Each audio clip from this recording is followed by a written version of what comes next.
Mr. Russo, have you ever been deplaned physically by a baggage handler?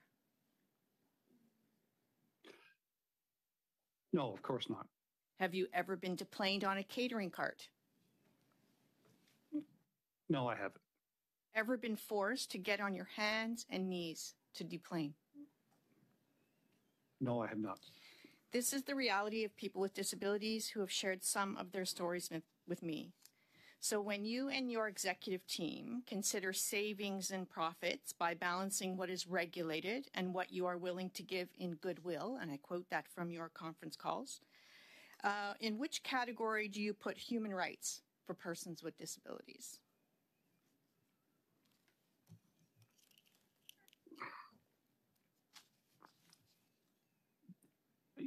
Human rights are critical. And the whole purpose of our accessibility plan, in fact, one of Air Canada's core values is respect of its customers. And that's all customers with disabilities, customers without disabilities.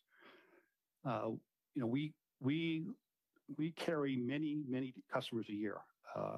Customers with disabilities, I mentioned over 500,000. Sorry, Mr. Russo, so my question is, do you feel that's regulated or is that goodwill? And I ask this question because is there federal regulation that holds you to human rights, or is this goodwill that you're doing on your part as the CEO of Air Canada? Yeah. I'm going to have to get back to you on that question. Okay. I don't understand the intent of the question. Yeah. Human rights does, regardless of whether it's a regulation or it's a value, it's critical to us that we treat all our customers with respect. Okay. So, Mr. Russo, I wanted to understand the corporate culture that would allow for dehumanizing passengers and violating their human rights. And so I'm sure that you've heard that the corporate culture of an organization will eat any strategy for lunch. It's a regular business jargon. And that's why I wanted you to come to this committee, because I really want to understand the corporate culture. Because any accessibility strategy, any accessibility plan will not be successful if it's not important to you.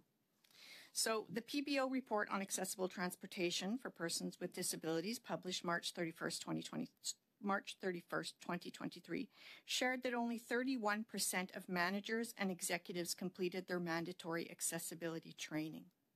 Since Air Canada did not have to report in that study, I'm interested to know if you have taken any accessibility training yourself, and I know you referenced today some increased accessibility training for your staff, but have you taken any accessibility training yourself?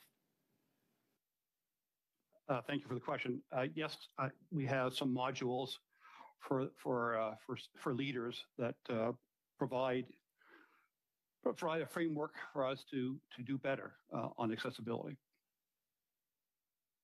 You said that for leaders, so you're saying that you've taken them.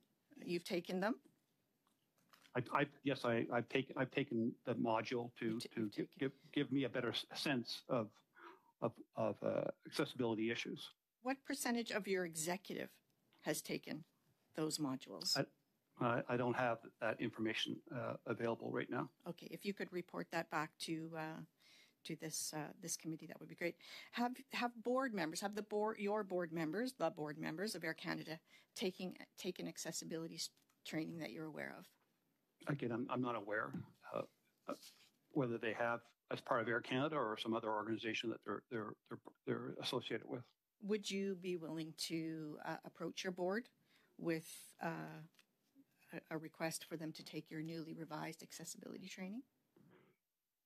I'll speak to the board about that, yes. Okay. And would you be willing to mandate that all the leadership take the accessibility training at Air Canada? I think that's a very good idea. Okay, thank you. Mr. Russo, I've seen many photos of your government relations people having drinks with the Liberals, the Liberal government. I've seen it on Twitter. I've seen many receptions where they've been there. I'm wondering, what is the value that Air Canada gets from these relationships and these events that they go to with Liberal MPs? Thank you for your question. David Rowe is on the call. He's in charge of government relations at Air Canada. We run a very complex business, and so our government relations people speak to different government parties and individuals to explain our challenges, our issues, and provide updates as to how we're doing. So I'm going to get cut off here, Mr. Russo, so I'm just going to let you know that I've never been invited to any kind of information session from any of your government relations people. I just wanted to mention, I might not get another opportunity to talk, that I do take in consideration that it took 2 months to get this meeting with Air Canada, even though we requested it before the Christmas break. Thank you.